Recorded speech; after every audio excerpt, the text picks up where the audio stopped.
the two groups that are involved mostly in picking up the astronauts now that they are down in space are both veterans of Vietnam, and as a matter of fact, some of the techniques they're using this morning to pick up the astronauts are the same techniques they used in Vietnam to pick up flyers which were shot down. The helicopters in this morning's operation are from Helicopter Squadron 4, and during their service on this aircraft carrier off North Vietnam, they picked up 24 flyers who had been shot down. The frogmen belong to the underwater demolition team number 12, and they also saw service in Vietnam. There is a certain danger involved at this stage in the recovery, although the astronauts are down and say that everything is A-OK. It's because of this danger that the decision was made to let the astronauts stay in their spacecraft during this half hour or 40 minutes between their splashdown in the ocean close to the Yorktown and the time when the first rays of sun will be coming over the horizon here in the Central Pacific. If the astronauts don't get seasick during this next half hour, the plan is for them to remain in the spacecraft until it's light enough for the frogmen to see what they're doing. The danger is here at 147 hours, 13 minutes.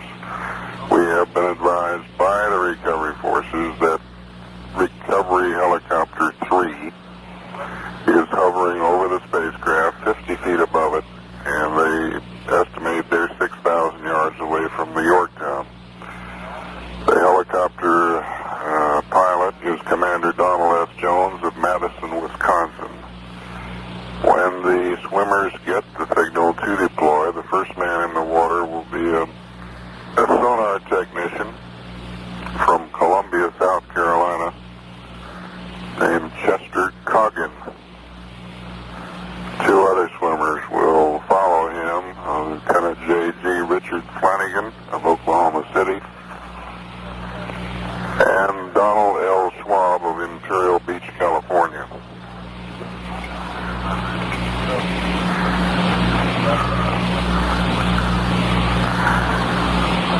When Columbus perhaps returned from discovering the Americas, or Magellan's ships returned from the first cruise around the world, this is equal, perhaps even a greater occasion than those.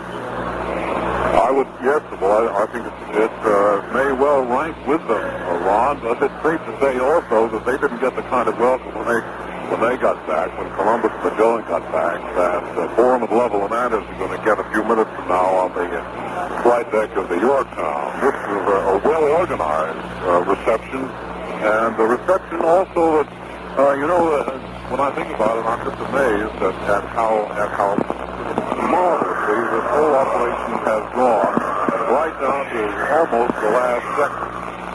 Planned weeks and even months ago. We were told when we came on board the Yorktown that the swimmers would drop in the water at first light about 5:35, and that's exactly when they did it.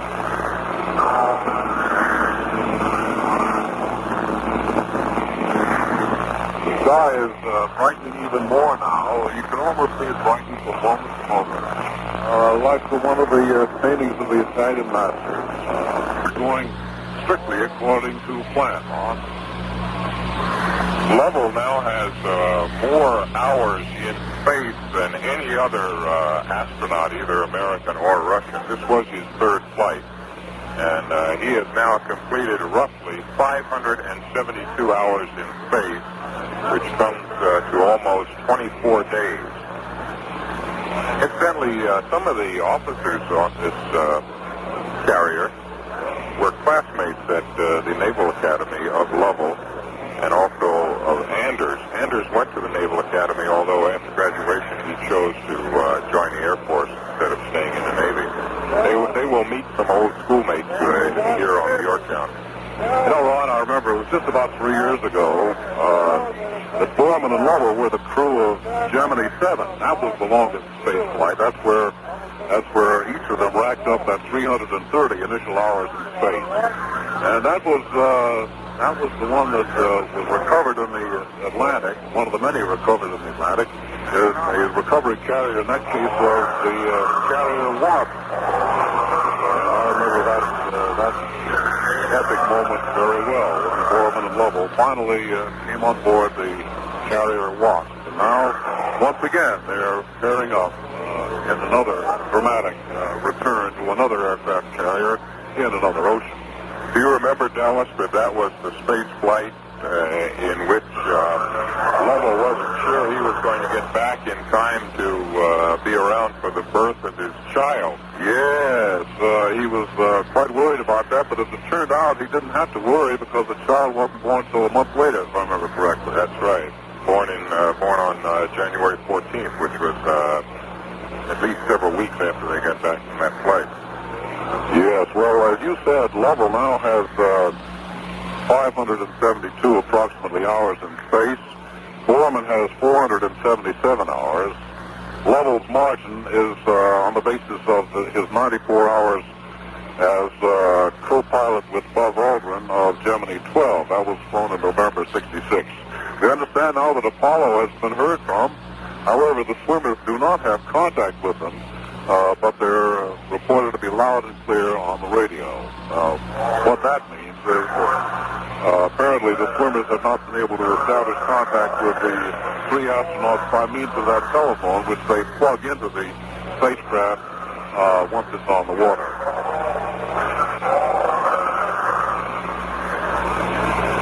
Rather agitated instructions from the carrier's loudspeaker system as we look up at the island, the superstructure of the carrier.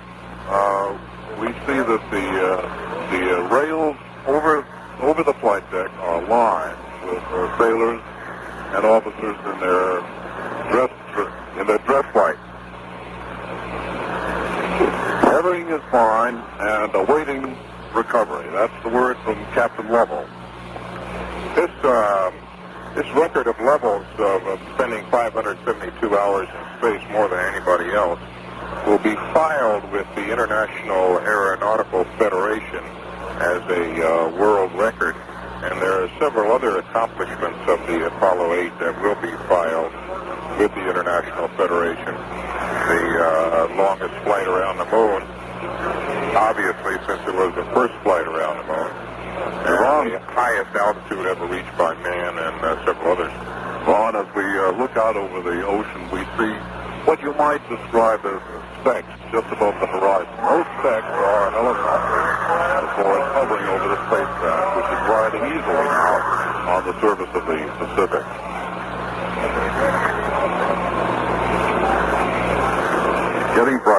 Getting brighter now.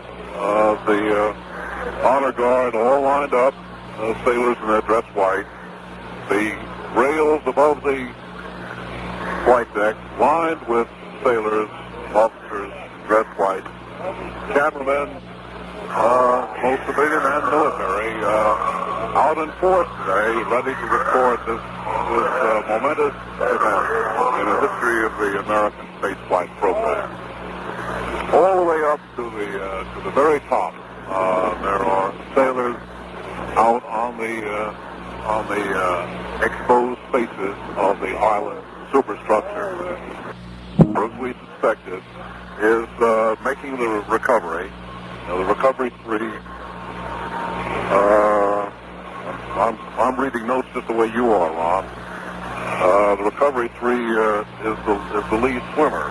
Yes, well, that should be Lieutenant J.G. Richard Flanagan, as we suspected a moment ago. He's the commanding officer of the underwater demolition team detachment on board, UDT-12, and he and his highly trained men have jumped into the ocean, and they are taking care of these final essential moments in the recovery of the Apollo 8 astronauts.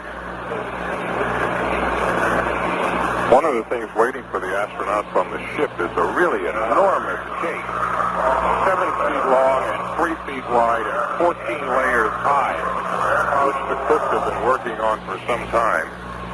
It's actually about 57 small cakes plastered together with vanilla icing. First astronaut is getting out of his capsule now. Do we have the name of who's getting out first? He's, whoever he is, he's standing in the, standing on the side, actually, standing on top of the flotation collar.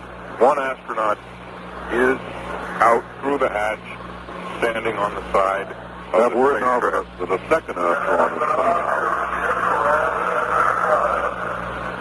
Second astronaut coming out of the hatch, he probably will also be standing on the flotation collar. The first one probably is in the raft by this time. I wonder if the captain leaves the ship first or last. Well, when there's no danger of the ship sinking, I suppose there's nothing wrong with the captain leaving first.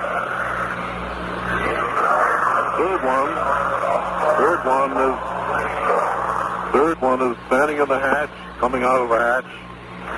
We're giving you practically a blow-by-blow description, which we're getting by means of scribbled notes coming to us from flag operations. All of them are on the flotation collar. All three of the astronauts, Borman, Lovell, and Anders. Any moment now, they'll be climbing from the flotation collar into the spacecraft. The carrier is now beginning to come around. The carrier is making a left turn. Astronauts will be coming aboard shortly. You probably heard that on the loudspeaker system. Astronauts will be coming aboard shortly.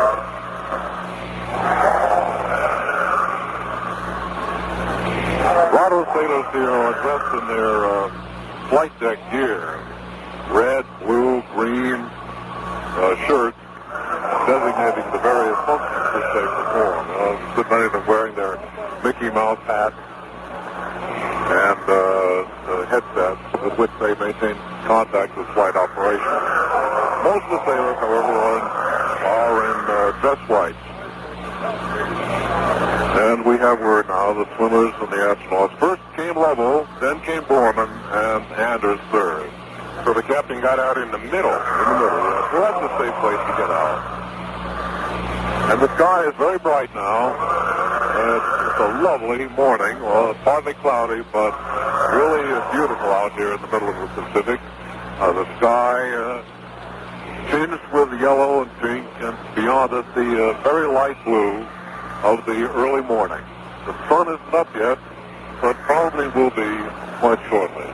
One of the frogmen has now closed the hatch again.